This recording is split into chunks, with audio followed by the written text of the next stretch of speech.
Más con calma. Bueno, pues llega el turno de Rafa Balaguer, que es presidente de la Asociación Astronómica de Gerona y prehistoriador. De hecho, nos va a hablar de geofísica de la experiencia mística.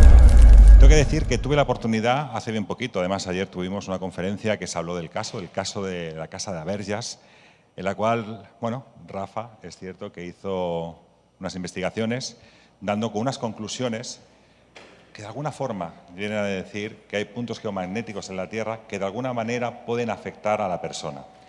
Pero bueno, qué mejor que él, que os explique estas funciones y en qué manera puede afectar, que Rafa Balaguer. Bueno, muy bien. Tengo un micro. ¿Se me oye? Sí, ¿eh? Bueno, pues nada, perfecto. Muchas gracias, Raúl, y muchas gracias, Magic, por invitarme a participar en estas fantásticas jornadas. Y muchas gracias a vosotros por asistir a esta conferencia. Una hora difícil, porque, oye, domingo, después de comer y eso, entiendo que debe ser complicado. Pero bueno, con Alex, que es un auténtico torbellino, pues supongo que os ha despertado bastante. Bueno, yo casi que me voy a bajar porque me muevo bastante también, igual me caigo. Bueno, geofísica de la experiencia mística. A ver si soy capaz de hacerlo muy rápido porque no tenemos mucho tiempo y me gustaría hablar de muchísimas cosas, pero bueno, no podrá ser. Luego, si acaso, si tenemos tiempo, hacéis alguna pregunta, no hay ningún problema para intentar responderla. Geofísica de la experiencia mística. ¿Qué nos va a acoger en la conferencia de hoy? Nos va a acoger esta imagen magnífica, es el templo más antiguo hasta donde sabemos hoy de la humanidad, Göbekli Tepe, está en Turquía, casi en la frontera con Siria. Bueno, tenemos otro lugar, Karahan Tepe, también allí, muy cerquita, que es un poquito más antiguo. La cronología de este lugar está datada oficialmente entre 12.000 y 14.000 años. Pero yo tuve la oportunidad de visitar este lugar, estar hablando con el investigador arqueólogo alemán Klaus Schmidt, que es ya murió, el máximo experto en este yacimiento. Y él me confesó in situ: oye, Rafa, yo pienso que esto es mucho más antiguo. No lo puedo poner en los artículos, porque no puedo demostrarlo científicamente. Pero si hace 12.000, 14.000 años había seres humanos capaces de, con herramientas de sílex, tallar estos pilares y elaborar un edificio, varios edificios, de una complejidad geométrica increíble, porque hoy sabemos que incluso conocían las relaciones geométricas, todo el templo, todo el complejo está trazado en base a relaciones entre triángulos equiláteros. Es una maravilla. Claro, ¿creéis que hace 14.000 años a alguien se le ocurrió de golpe la técnica, la arquitectura, la geometría para realizar esto? No, ya venía de antes. Por lo tanto, en arqueología vamos viendo que vamos poquito a poco retrasando el umbral del conocimiento y de la aparición de la conciencia humana. La mística será, pues, una parte de esa conciencia humana, que en efecto será algo muy difícil de definir. ¿Os atrevéis a definir la conciencia? ¿Alguien ha reflexionado sobre ello? ¿Vosotros sois conscientes de vosotros mismos? ¿Más o menos? A veces solo, ¿no? Bueno, la clave os la voy a dar, es muy sencillo. Podríamos decir que somos conscientes de tener conciencia, ¿no? Más o menos. ¿Pero qué es esa conciencia? Es algo muy complejo, no hay consenso en la comunidad científica para definirlo. La conciencia, los expertos se ponen de acuerdo en definirla algo así como una ilusión. Aquello que llamamos conciencia es solo una ilusión, un flujo de información entre nuestro cerebro y el mismo universo. Y será un proceso cognitivo de flujo de información que, atención, podría ni siquiera estar localizado en nuestro cerebro. Es una ilusión porque nuestra mente, las interconexiones neuronales, el flujo de información cambia cada 30 milisegundos, de manera que cada 30 milisegundos no sois las mismas personas. Parece que sí, pero no. Todo cambia, las estrellas viven, nacen y mueren, imaginaros las personas. Bien, esa conciencia, esa parte mística, será el intento de conectar con lo inexplicable, con lo inefable, aquello que no se puede describir, pero que podemos percibir. No tiene nada que ver con la religión, es la base de la religión, pero no tiene nada que ver con la religión organizada, nada de eso. No vamos a hablar de eso hoy. Vamos a hablar de conciencia y de mística. Fijaros si es difícil el tema de la conciencia, que bueno, en el 2012 se propusieron realizar un congreso de científicos transversales, muchas disciplinas, en Cambridge, para ver si podían definir entre todos eso, biólogos, psicólogos, bioquímicos, médicos. Y bueno, la conclusión es básicamente esta. Atención, de la ausencia de neocórtex no parece concluirse que un organismo no experimente estados afectivos. Es decir, ya tenemos claro que, oye, no va a hacer falta un cerebro muy evolucionado para experimentar estados afectivos o conciencia de uno mismo. De manera que la conciencia va a ser algo de grados, pero cualquier forma viva, por insignificante que sea, va a tener conciencia. Esto es muy importante que lo vayamos asimilando. Cualquier forma viva. Luego la vida es otro concepto increíblemente complejo de definir. Luego, si queréis, pues lo profundizamos. Bien, claro, cuando se nos ocurre una idea, esa chispa consciente, esa bombilla que se enciende, esa metáfora maravillosa, claro, quizá es solo un destello del eureka maravilloso cuando algunas neuronas parece que dan con algo coherente que nos ayuda a sobrevivir. Esas chispas han tenido lugar a lo largo de la historia de la vida, en diversas especies, no solo la especie humana. Pero claro, con nosotros, bueno, es una pintura arte rupestre en Argentina, la Cueva de las Manos, esa firma de la humanidad eterna. Estamos ahí, estábamos ahí, esos éramos nosotros. Os recomiendo que visitéis cuevas con arte rupestre paleolítico. Es lo más emocionante que un ser humano puede llegar a sentir. Saber que está en presencia de lo más sagrado desde el principio de la especie humana. La especie humana consciente. Así que, si no las habéis visitado, porque acabarán cerrando todas, por favor, acercaros. Ahí veréis manos en negativo, manos en positivo, la firma. Nosotros estuvimos aquí. Pero atención, cuando digo nosotros estuvimos aquí, significa que cada uno de nosotros, cuando visitamos las cuevas, revivimos esa experiencia. Es lo que llamamos conciencia de especie. El lugar sagrado por naturaleza. Las cuevas con arte rupestre paleolítico. No era el lugar donde habitaban. En el lugar donde allí se manifestaba lo sagrado, los dioses. Hemos visto que no hacía falta un cerebro muy evolucionado. Mirad, esto es un hallazgo espectacular hace unos pocos años. Son chimpancés que, fijaros qué curioso, ¿no? Parece que, ¿qué están haciendo? Pues están apilando rocas, piedras, de un tipo concreto en árboles concretos. Pero no las usan para nada.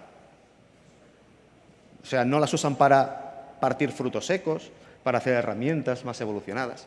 Simplemente las recogen y las apilan. En un comportamiento que algunos investigadores, los etólogos, han definido como ritual, como religioso, como un comportamiento místico. ¿Por qué? Porque no tiene una lógica pragmática, no tiene una lógica práctica. ¿Por qué hacen eso? Nadie lo sabe. ¿Puede ser algo simbólico? Es posible. Además es cultural. Los chimpancés tienen cultura. Cada comunidad de chimpancés tiene una cultura distinta y aprenden esos rituales de apilar piedras en un lugar concreto. Oye, los seres humanos hemos hecho dólmenes, menires, hemos sacralizado lugares, hemos monumentalizado lugares en los que lo inefable se palpa. El lugar sagrado por naturaleza. Y si los chimpancés también son capaces de detectar esos lugares especiales, y de alguna forma, aunque sea básica, los están monumentalizando. Es una idea muy interesante que nos va a dar las pistas del lugar sagrado por naturaleza. También hemos documentado chimpancés que van a lugares especialmente bellos. Antes hablaba Alex, ¿no?, del lugar agradable. Una cascada en las selvas puede parecer más o menos agradable, ¿no? Bien, no solo a nosotros, a nuestros amigos los chimpancés también. Son lugares en los que quizás se percibe algo especial, algún tipo de energía, en los que es posible que se manifieste lo que llamamos hierofanía, la manifestación de lo sagrado en lo cotidiano, la manifestación de algo que percibimos trascendente. Muy bien, los chimpancés serían pues capaces de notar esos lugares como significativos, esos lugares sagrados por naturaleza. ¿Gracias a qué? A la interacción de nuestro cerebro con ese cosmos, con ese universo consciente a través de la energía.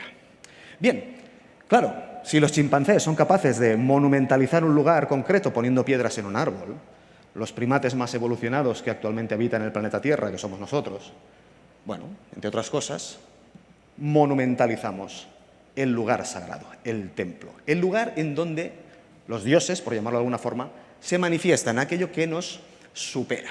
Göbekli Tepe, el primer templo conocido. Bien, pero ¿cómo lo detectan los chimpancés este lugar, ¿no? ¿Cómo detectamos nosotros las energías si un lugar es especialmente, pues eso, distinto? Bueno, algunos me dirán, bueno, pues claramente con los zaorís, por ejemplo, ¿no? Con las varillas. ¿Alguno de vosotros utiliza las varillas? Seguro que sí, ¿no? Allí por allí también, ¿no? A mí no me funcionan absolutamente nada, ¿eh? O sea, yo soy un bacallá, ¿eh? Con el péndulo ni nada, o sea, nada. Pero bueno, hay gente que sí que es capaz de detectar aguas subterráneas, campos energéticos, usando las varillas o los péndulos o no usando absolutamente nada. O sea, hay gente que es capaz de detectar este flujo energético. Bien, a nivel científico, los estudios que se han hecho sobre los zahoríes pues no demuestran nada. O sea, un 50% de aciertos, por lo tanto, pues no lo sabemos. ¿Qué convendría hacer? Estudiar más a este tipo de personas que tienen esa sensibilidad y que puedan quizá detectar esos lugares. A nivel científico también, todo lo que habéis podido leer sobre líneas Harman, Curry, este tipo pues, de geometrías, etcétera. Nosotros a nivel científico no trazamos líneas de campo magnético en este sentido, así que tampoco vamos a entrar en eso. Cuando hablamos de energía de la Tierra, podemos estar comentando muchos tipos de radiación. En nuestra experiencia, lo que vamos a analizar básicamente es el campo geomagnético terrestre. Mirad, yo hace bastantes años, en el 2010, empecé a interesarme por intentar responder a una pregunta, ¿no? Estudiando especialmente los monumentos megalíticos, dólmenes, menires, monumentos prehistóricos, al entorno de hace unos 5.000, 6.000, 7.000 años, quizá un poco más. Claro, pero ya sabíamos quién los construyó, ya sabíamos cómo los construyeron, con qué materiales, con qué técnicas, casi todo. Pero yo quería saber, oye, ¿por qué están ahí? En ese lugar concreto y no en otro, ¿no? Es un esfuerzo que requiere la contribución de toda la comunidad. Hemos visto Gobekli Tepe, ¿pensáis que lo hicieron 2 personas? Toda la comunidad contribuía. Entonces era un lugar muy importante. ¿Por qué en ese lugar y no en otro? ¿Por qué ahí y no 20 metros hacia allá? El lugar definitivo, las tumbas de nuestros ancestros. La gente vivía en cabañas de piedra, pero atención, cabañas de madera, la tumba la hacían para durar para siempre. Es lo mismo que en Egipto. Han quedado las casas de las clases humildes, no ha quedado la tumba del faraón, porque que el faraón sobreviviera a la muerte, esa gran tumba, permitía que toda la sociedad sobreviviera a la muerte con él. Bien, tipos de energías hay muchas para medir. Empezamos a descartar bastantes. Entre ellas, por ejemplo, la radioactividad natural, porque sabemos que incluso hay lugares arqueológicos que hemos visto que han sido abandonados en cuanto los habitantes detectaron que el lugar era maldito. ¿Por qué? Porque en un lugar con radioactividad natural la gente enferma, cáncer, etcétera. Entonces, poco a poco van aprendiendo que ese lugar es insano. Bien, otros tipos de radiaciones fácilmente medibles. Bueno, podríamos entrar aquí en mucho detalle. Voy a ir al grano porque no tenemos tiempo. Nosotros nos quedamos con el campo magnético terrestre. ¿Qué es lo que ocurre con este campo magnético? Es una energía natural de la Tierra que fluye desde el núcleo de la Tierra en todas direcciones. El núcleo de la Tierra, sabréis pues, que tiene una parte muy profunda, hierro, níquel, otros metales en aleación, fundidos, en un estado similar al plasma, bueno, similar al magma de los volcanes que veis cada día en la televisión ahora, ¿no? Vale, bien, ese material está en ese estado plasmático, está en rotación y está en fricción con capas más superficiales de la Tierra que están en estado sólido. Esa fricción genera un campo electromagnético que fluye desde el centro de la Tierra en todas direcciones hacia la superficie. Bien. Ese campo magnético, de hecho, pues, es uno de los factores que nos permite sobrevivir a las tormentas solares, es esa radiación que nos llegaría desde la izquierda, veríamos las líneas de campo magnético, protegiéndonos, actúan de escudo, como veis, una pantalla deflectora de esa radiación. Sin el campo magnético, la vida sobre la Tierra sería prácticamente imposible o diferente, muy diferente a tal como la conocemos hoy. Pero tiene un punto débil ese escudo magnético, son precisamente los polos norte y sur, y la interacción de esas partículas del Sol con el campo magnético terrestre genera las tan preciosas auroras polares. Así que sin nuestro querido campo magnético no podríamos estar hoy todos aquí. Bien, es un tipo de energía además que lo que nos va a permitir es realizar una serie de medidas muy localizadas sobre prácticamente pues, a cualquier centímetro sobre el que nos propongamos tomar ese valor. Es un campo magnético que consideramos de una energía homogénea, isótropa, eso quiere decir que es de la misma intensidad en cualquier lugar de la Tierra, repito, desde el centro de la Tierra hacia la superficie. Pero ¿qué va a ocurrir en ese viaje? Que esa energía va a encontrar depósitos de minerales muy densos, como el hierro, por ejemplo, que van a atenuar esa energía, o depósitos de aguas subterráneas que quizá la van a potenciar. De manera que cuando esa energía llega a la superficie, lo hace con diferentes niveles de intensidad. un mapa global de las anomalías geomagnéticas. Claro, fijaros en España, claro, ¿qué? ¿Veis algo? No hay nada, ¿no? Bueno, hay una energía, ¿no? Pues se corresponde, pues eso, entre, pues mira, nanoteslas, entre 0 y 50 más o menos, ¿no? Claro, si empleamos un poquito, bueno, vemos que hay pequeñas variaciones, pero claro, a nivel planetario estamos prácticamente igual. ¿Qué hacemos nosotros? Oye, vamos a buscar si Göbekli Tepe o Stonehenge o la Casa de Verges o cualquier lugar realmente tiene alguna particularidad energética que nos pueda explicar por qué se seleccionó ese lugar. Lo hacemos con un equipo muy portátil, nada invasivo, que nos permite trabajar en entornos pues, protegidos, yacimientos arqueológicos, etcétera, sin causar ningún problema. Es este equipo, es un geomagnetómetro, y nos va a permitir pues, tomar lecturas tan precisas como queramos, poniendo la sonda sobre la superficie del suelo. Y ahí vamos a encontrar anomalías en cualquier lugar. Bueno, esto es una fotografía pues, en Sanliurfa, en el Museo de Sanliurfa, que ahora ya es nuevo, no es como aquí. Bueno, el famoso hombre de nieve encontrado en Balikli-Gol. Es un lugar fascinante, Göbekli Tepe, porque bueno, ahí está el origen de todas las religiones, luego monoteístas. O sea, ahí tienes... en fin, os recomiendo mucho que visitéis ese lugar, el hombre de nieve, un poco inquietante. Ahí lo vemos, lugar mágico, y Göbekli Tepe nuevamente. Quizás uno de los lugares que más me ha impresionado a nivel científico. Bien, pues armados con el geomagnetómetro nos vamos a dedicar a analizar monumentos megalíticos alrededor del mundo. Llevamos ya cientos desde el año 2010. Entre ellos, pues, Göbekli Tepe. ¿Qué encontramos en Göbekli Tepe? En este magnífico entorno, aquí veríamos una imagen idealizada de cómo sería esa construcción del complejo, como veis, diversos edificios, algunos con orientación astronómica, o sea, no solo es un lugar para realizar rituales, desconocemos su naturaleza, pero también es un lugar sobre el que estudiar el cielo y fijar ciertos eventos que pueden tener relación incluso con el fin del mundo local allí, o sea que realmente es un entorno maravilloso. Y bueno, nos dedicamos a trazar mapas concretos de la energía geomagnética en estos lugares. Bien, vemos que hay lugares que ya nos empiezan a marcar cierto gradiente energético, y el gradiente es lo que nos va a indicar que el lugar es especialmente significativo, lugar especial. ¿Qué va a ocurrir en estos lugares? Va a ocurrir que si nos desplazamos por el entorno del templo en cuestión y avanzamos ciertos metros, vamos a explorar con nuestro cerebro de forma inconsciente ciertos niveles de energía distintos, que los podemos medir con el geomagnetómetro. La unidad de medida es el nanotesla, y lo veis en ET, bien, diferentes valores. Cuando en un corto espacio, pocos metros, nos sometemos a un gradiente energético superior a 2000 nanoteslas, en personas muy sensibles, ese cambio energético puede influir en el funcionamiento, entre comillas, normal de nuestro cerebro. De manera que en esos entornos vamos a empezar a poder experimentar todo tipo de sensaciones extrañas, peculiares, llamarlas como queráis. Alucinaciones visuales, olfativas, acústicas, y especialmente también sensaciones de presencias. Es decir, vais a notar que estáis acompañados. No vais a ver nada, ni a nadie, pero nadie os va a hacer dudar de que allí hay alguien más con vosotros. Claro, si eso solo le ocurre a una persona, el chamán o la chamana, bueno, conclusión, como decía antes Alex, pues el chamán está loco, ¿no? Porque, bueno, cree que hay alguien más allí. Pero si el lugar tiene una energía tan potente en el que no solo el chamán tiene esas experiencias, sino que cualquier otra persona puede experimentarlas, oye, el chamán ya no está loco, porque yo también siento eso que cuenta, siento eso como verdad. Y ahí nace la creencia en entidades espirituales, dioses, bueno, llamarlos como queráis. Pero podría ser simplemente una interacción de nuestro cerebro con el entorno energético del lugar. Bien, otro lugar maravilloso, Stonehenge, si no lo habéis visitado también recomiendo muchísimo que lo hagáis. Quizá el monumento megalítico más famoso del mundo, más popular. Tengo que deciros que cuando yo fui a hacer el mapa geomagnético aquí, pensaba que no encontraría nada, ninguna anomalía, porque bueno, ya sería muy bonito que en el más potente casi, ¿no?, pues encontráramos anomalía. La respuesta es que sí que había anomalía y muy grande. Repetí todas las mediciones 3 veces porque no me lo podía creer, francamente. Nuevamente, Stonehenge, ya sabíamos quién lo construyó, cuándo, cómo, en base a qué, a una orientación astronómica, la salida del sol al solsticio de invierno, en esa flecha que va hacia allá, lo que llamamos la avenida. Bueno, una estructura maravillosa que daría para 25 conferencias, realmente fascinante.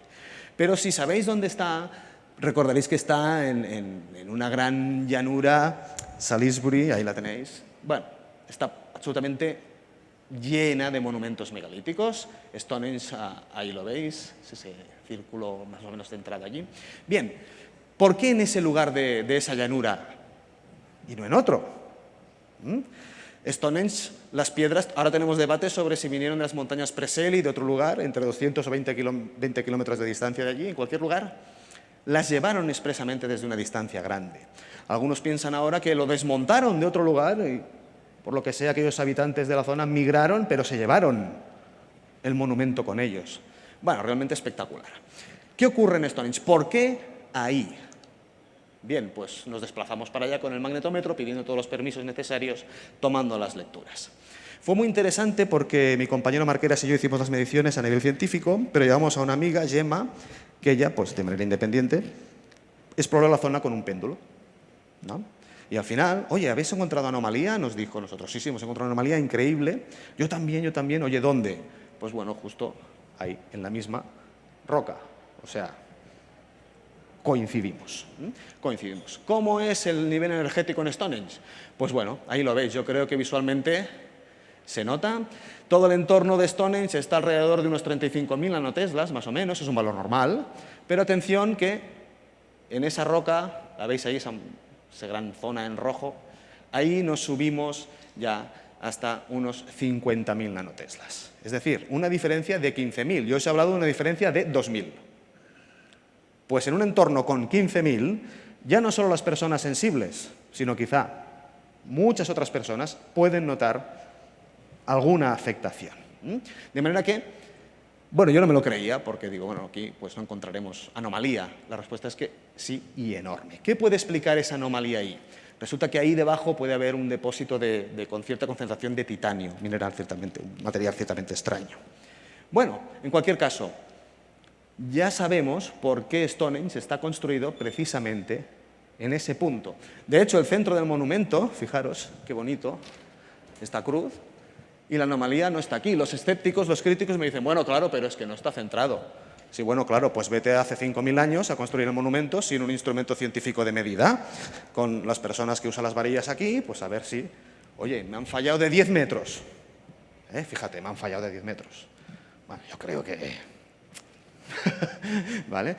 Los escépticos dicen, bueno, pero claro, ¿cuántos has analizado? Oye, 500 monumentos megalíticos. ¿Y en cuántos ocurre eso? Pues oye, miren, el 80%. Dicen, bueno, pero no es el 100%. Bueno, claro, pero es que estamos hablando que nuevamente era gente que no tenía un instrumental como el que tenemos hoy en día. Si en un 80% de los casos me coincide la ubicación del monumento megalítico con la anomalía geomagnética, yo creo que estamos ante algo bastante interesante, una correlación muy potente como para pensar que, oye, sí, ellos eran capaces de detectar este tipo de campos energéticos y colocar los lugares sagrados en donde realmente corresponden, en el lugar sagrado. Bueno, venir de Chandolén, en Francia, bueno, hemos estado por todo el mundo analizando todo este tipo de monumentos. Si cambiamos de continente, nos vamos a América, esto está en Wyoming, es Medicine Wheel. Bueno, se puede traducir como rueda medicinal, pero no sería ese el significado, sería la rueda excelente. Claro, es el lugar más sagrado de toda América, tanto de América del Norte como de América del Sur. Allí se realizan ceremonias de forma continua, van los chamanes a hacer ofrendas de manera diaria. Lugar impresionante, está a la cima de una montaña. Ahí veis pues esas ofrendas. Es un monumento megalítico relativamente pequeño, porque es unos radios de piedras, ahí lo veis en una toma aérea. Bueno, y aquí pues fue muy interesante porque cuando fuimos a analizarlo, encontramos gente haciendo pues allí sus rituales, sus oraciones. Entonces, claro, siempre somos muy respetuosos con eso, porque, claro, hay gente pues tiene sus creencias y tú no puedes ir allí con el geomagnetómetro a decir, pues voy a hacer unas mediciones. Entonces yo quería entrar al centro para tomar el valor en el punto central, pero como había gente practicando sus rituales, digo, bueno, es igual, tomo todas las medidas necesarias alrededor y dejo para el final el centro. ¿Qué ocurrió? Que se iba haciendo de noche.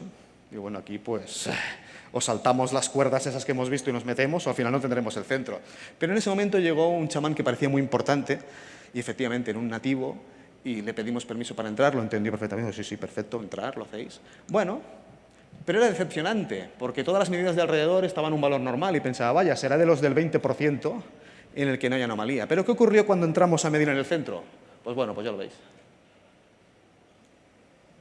Una diferencia increíble. Así que, nuevamente, también los indígenas americanos también podían seleccionar el lugar en base a esa sensibilidad. Realmente espectacular. Bueno, y bueno, algunos me conoceréis de haberme visto en la tele alguna vez con el equipo de Cuarto Milenio, Iker Jiménez, ahí tenemos a Aldo, Nacho Navarro. Y bueno, realmente pues con Aldo y Paloma hoy encantado de trabajar con ellos porque os puedo asegurar que ellos son de estas personas capaces de detectar estos campos energéticos sin ninguna duda. Sin ninguna duda. Hay gente que dice, no, se lo inventan. Yo no sé si lo que dicen que ven se lo inventan o no porque no lo puedo ver. Pero os puedo asegurar que coincidimos con ellos cuando vamos a medir a la baldosa. Y repito, siempre yendo de forma independiente. Es algo apasionante. Ahí que me interesó mucho cuando le conté todas estas cosas, porque claro, nos abrió un campo de investigación muy interesante, ¿no? Habréis visto muchas veces en el programa que van el equipo EPTA o van, bueno, parapsicólogos a un lugar y dicen, claro, el campo magnético está alterado. Y dice, oye, ¿pero habéis llevado un aparato? ¿Lo habéis medido alguna vez? Ah, no. Pues bueno, vamos a medirlo, a ver qué ocurre, ¿no? Y hemos ido investigando también en lugares en los que suceden fenómenos paranormales, ¿no? O la gente reporta este tipo de incidentes. Bueno, este caso es un caso interesante, es una pequeña aldea abandonada, La Cornudilla, y bueno, lugares inquietantes, ¿no? Yo intento hacerlo siempre de día, porque estas cosas siempre sabéis que la noche es mucho más misteriosa, pero bueno, intentamos tomar las lecturas de día, aunque bueno, trabajando con el equipo de Cuarto Milenio, pues os podéis imaginar que a veces nos da la noche cerrada. ¿Qué ocurre en ese lugar, en la famosa Casa de los Ruidos? Ahí la tenéis. Pues oye, mira, qué bien, ¿no? Todo está bastante homogéneo, pero la casa está justo aquí, en un punto en el que tenemos un choque de energías máximas y mínimas increíbles. De manera que, en ese lugar, oye, es que eligieron el lugar mal, o sea, pusieron la casa en el lugar donde no deberían haberlo puesto, pero claro, no podían detectarlo, ¿no? ¿Qué ocurría aquí? De todo, alucinaciones de todo tipo. Aquí incluso se movían los objetos. El geomagnetismo no puede explicar que objetos vuelen, poltergeist de ese tipo no lo puede explicar, así que eso no sabemos lo que es. Pero el tipo de fenomenología de oír voces, ruidos, todo eso sí que lo puede explicar, sí que nos puede dar una pista. Esto es muy reconfortante para la gente que sufre esas experiencias, porque algunos le dicen, ¿estáis locos? No estás loco, simplemente tu cerebro está reaccionando a un cambio de nivel electroquímico en tus neuronas. Y eso se puede medir. Otro lugar muy interesante, San Benito de Orante, bueno, lugar, ya veis, precioso, una ermita situada en la cima de una montaña y nuevamente allí también un gradiente energético terrible. Allí con el programa hicimos un experimento muy interesante y es que sometimos a uno de los compañeros bueno, lo llenamos de cables, electrodos, electrocardiogramas y era muy divertido porque en el punto donde yo detecté que había mayor diferencia energética, pues el electrocardiograma marcaba como que estaba muerto. Y entonces, claro, no nos creíamos las lecturas, pero el hombre obviamente estaba vivo y hablaba con nosotros, pero los datos salían que aquella persona estaba muerta. Entonces, ¿qué es lo que está ocurriendo? Bueno, posiblemente el aparato está reaccionando a esa anomalía energética que, como insisto, se puede medir. Y todo esto es ciencia pura. Lo bonito que tiene el geomagnetómetro es que nos da unos valores que podemos registrar, que podemos mapear y que son objetivos. Cuando vamos con el péndulo, con las varillas, es una medición subjetiva, que no puede ser replicable. Es lo que decía antes Alex del laboratorio, no todo ocurre en el laboratorio, pero vamos a intentar sistematizar. Entonces, con los geomagnetómetros sí que podemos obtener una serie de valores que otro día otro equipo independiente puede medir el lugar y encontrará probablemente quizá otros valores diferentes, pero más o menos el mismo tipo de anomalías. Bien, es algo que se ha repetido a lo largo de toda la historia en diferentes culturas. Si nos vamos a los famosos templarios, esto es San Bartolomé de Ucero, Cañón de Río Lobos. Claro, también, ¿qué ocurre? ¿No? Ahí la vemos desde arriba. Bueno, pues también tenemos que la ermita está situada también en un gradiente energético increíble. Por lo tanto, los templarios también utilizaban conceptos como geometría sagrada, arqueoastronomía, todo eso para ubicar sus lugares de poder, sus templos. El lugar sagrado por naturaleza nuevamente se monumentaliza. Veo por ahí a Raúl, eso es una mala señal, pero bueno. Yo tiro millas, sí, tiro millas. La verdad que en este Magic estoy cogiendo una fama, pero bueno, continúa. No, yo continúo, sí. Vale, bueno, esto sería un mapa a más pequeña escala de la iglesia. Para que os hagáis una idea, pues la entrada está aquí, esto es muy significativo. cuando entras ya te sometes a un gradiente energético bastante importante. Y eso lo que se traduce en muchas personas es que cuando cruzas ese umbral, a algunas personas les empieza a doler la cabeza, empiezan a tener sensaciones de mareo. Y en San Benito delante era tan intenso que la gente incluso se desmaya, salen llorando de allí. Cuando fuimos a hacer la experiencia nosotros, pues unas chicas que eran de aquí de Cataluña también, pues salieron huyendo porque no podían aguantar estar en la iglesia. En fin, o sea que realmente podéis tener este tipo de experiencias. Este lugar es Torres del Río, un sepulcro también maravilloso, una construcción discutida si era templaria o no, pero en cualquier caso ahí tenéis una geometría sagrada. Creo que en algún momento en Magic ha habido alguna conferencia sobre todo esto, o la habrá, no tengo un programa un poco así, pero estoy seguro que se ha tratado el tema. Bueno, si vemos el mapa de todo el pueblo, pues ¿qué va a ocurrir? ¿Dónde está la iglesia? Pues ahí, en el punto rojo. Y ahí nuevamente ocurre eso. Los testigos te dicen que en cuanto cruzan la puerta, ¡paf! Una presión en el cerebro increíble. De manera que vamos viendo que esas sensaciones tan inefables que no se pueden explicar, no se podrán explicar quizá, pero se podrán medir. Y luego si analizamos el subsuelo vemos que tenemos ahí siglos prehistóricos también justo en ese lugar. Así que, como vemos, es algo que la sensibilidad a este tipo de energías la tenemos incorporada de serie a lo largo de toda la historia. Desde el Neolítico y la prehistoria, pero a la época medieval también. Esto es Eunate, también un templo maravilloso, fijaros qué geometría, ahí la veis. Y nuevamente, si trazamos el mapa, vemos que los lugares potentes están centrados en el lugar de la iglesia. Este es muy interesante porque es un mapa de detalle. Vemos el altar, es ese rectángulo que hay ahí arriba. Fijaros la anomalía tan grande que hay casi centrada en el altar. Aquí hay bibliografía en unidades Bovis, detectaron una anomalía, pues ahí, cercana, ¿no? ¿La vemos? ¿Veis? Pero claro, ¿qué ocurre? Que la unidad Bovis también es subjetiva, entonces no podemos trabajar a nivel experimental con ella. En cambio, con el geomagnetismo medido en nanoteslas o microteslas, podemos sí establecer relaciones. Muy bien. Y armados de todo ese instrumental, pues a veces pues, tenemos la suerte de compartir experiencias con Paloma Navarrete, el doctor Gaona, y bueno, incluso también experimentar esto en entornos de laboratorio, en estos lugares tan extraños, utilizando el casco de Dios. Es este dispositivo que ideó Michael Persinger, que ya murió, y bueno, ahí lo tenéis. Consiste en someter a nuestro cerebro a impulsos electromagnéticos modulados en base a experiencias cerebrales extraídas de personas con epilepsia, por ejemplo, que son personas que a veces reportan esta sensación de estar ante lo divino, estar ante otras presencias, estar ante Dios. ¿Y qué es lo que ocurre si te sometes a este experimento? Pues, oye, que también tienes esas experiencias. Yo cuando me sometí al experimento, bueno, cuando bajé de allí, no me reconocían, o sea, increíble. O sea, os puedo asegurar que por supuesto, sin tomar ningún tipo de droga, porque claro, aquí también, pues, a base de meditación, respiración controlada, tomando sustancias psicotrópicas, sí puedes llegar a esos estados alterados de conciencia también. Pero que sepáis que nuestro cerebro, sometido a ese cambio energético deliberado, reproduce ese tipo de experiencias. Alucinaciones visuales, olfativas, acústicas y especialmente sensaciones de presencias. Eso es muy interesante, y se explica en base a el funcionamiento anómalo distorsionado del flujo energético y de información entre los dos hemisferios. Aquello que llamamos identidad parecería que estaría atrapado en esta parte más derecha. La sensación de presencia empieza a percibirse siempre hacia la parte izquierda. De manera que, ¿qué es lo que ocurre? Que en realidad estamos percibiéndonos a nosotros mismos como otra persona porque el chute de electricidad en el cerebro está haciendo que esto se trastoque. De manera que nuestro yo pasa a ser percibido como otro, fuera de nuestra existencia. Y eso es muy, muy interesante. Como digo, eso se puede repetir en el laboratorio y se puede reproducir. De hecho, bueno, yo también tengo el casco de Dios, o sea que si alguna vez queréis someteros a esto tan horrible, pues luego tomamos el email o el teléfono y eso y podemos hacer yo me apunto, yo me apunto. Tú también te apuntas, ¿no? Bueno, no pasa nada, a lo sumo igual te puede doler un poco la cabeza, luego te daremos un gelocatil y ya está, pero no es peligroso.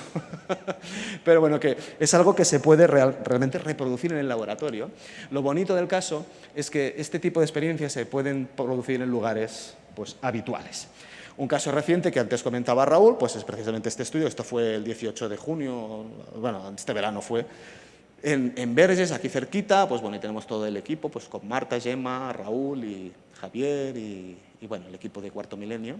En este lugar, en Verges, esta casa en la que también Marta, Gemma, su familia, reportaban todo tipo de fenomenología paranormal. ¿Qué ocurre? Bueno, la gran sorpresa fue empezar a medir todo el pueblo. Esto es un plano detallado de la planta baja, como veis. Eso que pone jardín, ese punto rojo es la entrada a la vivienda. Y claro, realmente ellas decían que cuando entraban ya, ¡puff! Y es que, bueno, realmente, pues, el nanotesla te pega un golpe allí increíble. Así que nos encaja todo de una manera fantástica. Esa parte de arriba a la derecha, esa esquina, también roja, se repite en varias plantas. Eran lugares que a ellas les daba muchísimo miedo porque tenían experiencias allí. Es muy interesante porque Aldo, que él también estuvo en esta casa explorando la zona, pues sin yo decirle nada, se fue directo a esas esquinas. Yo os digo, con Paloma y Aldo es que algunas veces todo el equipo se ha quedado de piedra porque dice, pero ¿cómo puede ser que Paloma vaya al lugar donde Rafa ha estado hace 4 horas y haya dicho que aquella columna es el punto extraño? Y Paloma va, ¡paf!, directa. Es realmente maravilloso, ¿eh? Por eso sabemos que ellos son capaces de detectar. Yo a Aldo y Paloma les he dicho varias veces, oye, yo vosotros os metería en el laboratorio, en el TAC, tomografía axial computerizada, a ver qué pasa en vuestro cerebro, porque esto para mí es algo del cerebro. Dice, sí, pues lo hemos hecho una vez. Y los neurólogos nos analizaron bien. Y dijeron que nada, que no pasaba nada, que éramos totalmente normales. Y digo, hombre, pues a ver, muy normal no me parece que seáis capaces de detectarlo. En el laboratorio sabemos que hay gente que es capaz de detectar el punto cardinal sur, totalmente aislado, así que todavía tenemos una sensibilidad magnética importante. Pero ¿qué ocurrió? Que Aldo me dijo, bueno, algo raro sí encontraron. Los neurólogos no daban crédito a lo que veían en la máquina porque mientras ellos nos hacían preguntas y hablábamos, Aldo y Paloma dentro de la máquina, pues claro, nosotros estábamos hablando, pero los neurólogos veían que el área del cerebro que controla el lenguaje no se activaba. O sea que Paloma y Aldo hablan y su área del cerebro que controla el lenguaje está frita, está muerta. Y ellos mismos decían, pero bueno, ¿no? Imaginaos los doctores pues no dando crédito a lo que están viendo. O sea que su cerebro funciona de manera distinta. Eso es muy importante. Claro, es muy reconfortante para los testigos de este tipo de fenomenología comprobar que no están locos, es que a lo mejor no les quedaba otra cosa, otro remedio que experimentar esas sensaciones, porque están viviendo en un lugar energéticamente potente. Claro, fijaros que este es el mapa de Verges, todo el pueblo prácticamente, como veis, hay un punto rojo muy fuerte, esta anomalía de aquí, pero no es la casa, ¿eh? La casa es el segundo punto más fuerte del pueblo, es esta de aquí, pero bueno, ya veis que realmente es importante, es significativo. Tendríamos que investigar a ver si aquí también hay testigos de que ocurra algo. Es un callejón muy estrecho y extraño, ¿eh? Es un callejón, sí. Es un callejón un poco extraño. Así que bueno, sí. Bueno, ya lo veis, que realmente es bonito. Y por primera vez, de manera científica, podemos establecer relaciones entre estos lugares y la experiencia espiritual. Realmente interesante y conviene investigar sobre ello. Claro, ya para ir acabando, pues os he dicho que esto pasa a lo largo de todas las épocas y un día nos preguntamos, oye, ¿y si esto también ocurría en los primeros santuarios, en las cuevas con arte rupestre paleolítico, allí donde la humanidad se comunicaba con los dioses a través de la piedra, haciendo estas pinturas que, atención, no son magia de caza, o sea, no pinto un bisonte para cazarlo al día siguiente, todo eso no funciona. Esto da para un curso de prehistoria completo, pero no lo voy a hacer ahora. Pero bueno, sí que os animo a que os maravilléis ante esto. Esto es Lascaux en Francia. Claro, ¿por qué en la prehistoria los chamanes, las chamanas, probablemente eran chamanas? Por cierto, chamán es una palabra muy bonita del urdu que significa, se pronuncia shaman, significa la persona que sabe o que arde en la llama del conocimiento. Para mí es brutal, ¿no? Esto es la persona que sabe. Bien, pues los chamanes o las chamanas que hacían estas pinturas, bueno, os tenéis que imaginar este panel de piedra, fijaros que está garabateado unas sobre otras, pero los artistas tenían la pared al lado exactamente igual, limpia. Oye, nada, no trazan nada ahí y todas se concentran en un lugar. Y con miles de años de diferencia. La cueva se habita, se hace una pintura, abandonan el lugar, al cabo de 4.000 años vuelve alguien, vuelve a pintar, pero sigue pintando en el mismo lugar. Bueno, y eso ha resaltado un chamán transformándose ya pues, en hombre bisonte, ¿no? Este tipo de iconografía tan fascinante. ¿Y si el geomagnetismo nos podría explicar por qué están pintando en un lugar concreto y no en otro de la cueva, ¿no? Bueno, ¿por qué el chamán o la chamana elegían ese lugar? el que arde en la llama del conocimiento. Bueno, quizás sabían algo, eran capaces de detectar alguna cosa. Le dije a Iker, oye, tú que tienes mano con casi todo en España, ¿por qué no pedimos permiso para ir a la Cueva del Castillo? Está en Cantabria, en Puente Viesgo, es una montaña, bueno, ya veis, una pirámide prácticamente, ¿no? Un axis mundi, un eje del mundo brutal, lleno de cuevas con arte rupestre paleolítico. Bueno, y nos tenéis pues con Santiago Ontañón, que es el director de Cuevas de Cantabria, que el pobre hombre no se creía ni los datos que estábamos obteniendo ahí, porque ¿qué es lo que ocurrió? Pues que efectivamente, esto es la cueva del castillo, la entrada es a esta parte de aquí. Ya veis que coincide nuevamente. Aquí también los guías de cueva te dicen, hay mucha gente que solo abrir la puerta y entrar aquí se nos desmayan. ¿Se desmayan? ¿Por qué? Porque son sensibles a ese tipo de energía. Bueno, esto nuevamente es muy complejo, es muy bonito, pero no tenemos tiempo. Quiero deciros simplemente que en estas zonas rojas tan potentes, esa parte de ahí donde veis el 2 y luego el 5, el 1, eso es un pasillo muy chulo que es el 2 ese de ahí, la cueva, la galería de los discos. Esos puntos están datados en más de 40.000 años. Eso ya nos da a pensar que esto lo habrían hecho neandertales y no Homo sapiens. ¿Qué ocurre? Fijaros la energía. Cuando empieza la galería hay un subidón, luego baja y luego sube de manera espectacular. Y en la parte más profunda, que no la podéis visitar si entráis como público normal, la energía sube nuevamente de una manera increíble. Y donde también hay un subidón brutal es en la galería central, que está pues esta figura fantástica, el hombre bisonte, esta estalagmita, que ahí tiene pues un bisonte que lo vais a ver mejor, y que si lo iluminamos de cierta manera parece que nos proyecta una sombra extraña, diabólica ahí, es el bisonte maravilloso, el chamán de la Cueva del Castillo, también con anomalía, ahí veis la galería de los discos. Bueno, ya nos ponemos en un horizonte neandertal, pero al lado hay otra cueva, que es la Pasiega, y esta también es muy maravillosa, porque tiene cosas extrañísimas, como esa especie, el 2, esa especie de inscripción que parece un 11-8, 1-8, 11, no sé, ¿no veis? Hay una cosa rara. ¿Qué ocurre? Fijaros, está en la zona más baja de energía, en ese 2, pero os voy a pedir que os fijéis también en esta de aquí. En esta zona también muy baja corresponde a esto. ¿Qué ha ocurrido aquí? Aquí, esto es una auténtica maravilla, esa pintura en el 6, que es esa que veis ahí abajo, está datada en un mínimo de 64.000 años. Eso significa que los Homo sapiens, nosotros, llegamos a la península ibérica muchísimo antes, como 20 y pico mil años antes de lo que la arqueología tradicional piensa, o que había otra humanidad que era capaz de hacer manifestaciones artísticas. ¿Quién habitaba esta zona antes que nosotros? Neandertal. El hallazgo causó tanta polémica que cerraron inmediatamente la cueva de la Pasiega y dijeron, aquí no entra nadie más, porque a nivel científico encontré mucha gente que no quiere que Neandertal sea una especie humana muy parecida a nosotros. Pero sin duda lo eran, lo eran. En la Pasiega hay otras cosas muy interesantes, como ese, bueno, mucha gente pues piensa que son ovnis, ese signo extraño es un claviforme, no tiene nada que ver con un ovni. O yo que sé, a lo mejor sí, pero a nivel prehistórico pensamos que es otra cosa. Pero bueno, ahí lo veis, la cueva de la Pasiega con bisontes maravillosos, lo paso rápido, pero bueno, es una auténtica maravilla. Incluso el demonio de la cueva de la Pasiega, lo veis que parece que hasta tiene cuernos, ese es el antropomorfo monstruoso.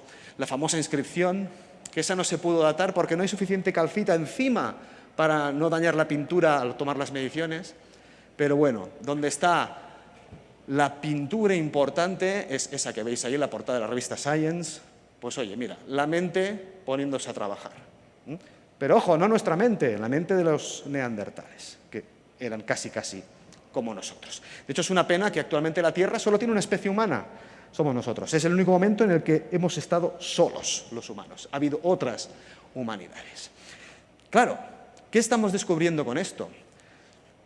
Que también esa pintura está en el lugar geomagnéticamente extraño, de manera que no solo los chimpancés quizá monumentalizando un árbol con piedras, no solo nosotros en todas las épocas históricas, culturas, religiones diferentes alrededor del mundo lo hemos hecho, sino que otras especies humanas también eran capaces de detectar estos lugares, estos templos sagrados por naturaleza, el lugar de poder, donde el chamán era capaz de comunicarse con ese mundo espiritual tan maravilloso.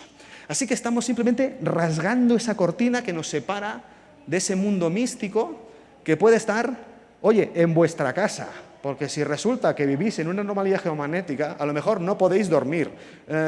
A que mucha gente os despertáis a las 3 o las 3:30 de la mañana. A ver, ¿cuánta gente le ocurre esto? Bastantes, ¿eh que sí? Y no sabéis por qué, se han dicho, bueno, es que es la hora del diablo, no sé qué rollo, ¿no? No. ¿Qué ocurre? Que a esa hora la Tierra, el planeta, sufre una descarga magnética cada día. Y eso nos afecta. Eso nos afecta. Así que, todo lo que se han dicho que estáis como cabras, antes hablaban de las ovejas y las cabras, ¿no? Pues bueno, pues que no os traten tanto como ovejas o cabras, porque oye, a lo mejor estamos siendo simplemente seres conscientes del universo a un nivel energético que hasta hace nada éramos incapaces de medir. A nivel científico, oye, la temperatura, oye, ¿tú te crees que hace mucho que la gente tiene un termómetro y sabe a qué temperatura está? Hace calor, hace frío, pero ¿a cuánto está? La radiación infrarroja. Bueno, en fin, me voy por las ramas, yo ya paro casi. Os dejo con este chamán que está aquí en trance, porque en esos lugares se puede entrar en trance de manera natural, y cambio de chamán, os pongo un chamán ya más moderno, pues no es otro que otra persona que sabe, que ardía en la llama del conocimiento, ¿no? Que es Arthur Schopenhauer, que, mira, tiene este pensamiento tan bonito. Toda verdad pasa por 3 etapas. Primero es ridiculizada, después recibe una oposición violenta, finalmente es aceptada como autoevidente. Como autoevidente va a ser que los lugares de poder, los lugares sagrados por naturaleza, han estado ahí desde siempre. Y los humanos sensibles no hemos hecho nada más que monumentalizarlos, sacralizarlos para compartir la experiencia mística con todos los compañeros y compañeras de la comunidad. Bueno, pues hasta aquí la geofísica de la experiencia mística. Espero no haberos aburrido mucho. No sé si me he pasado mucho de... Bueno, no mucho, no me he pasado mucho.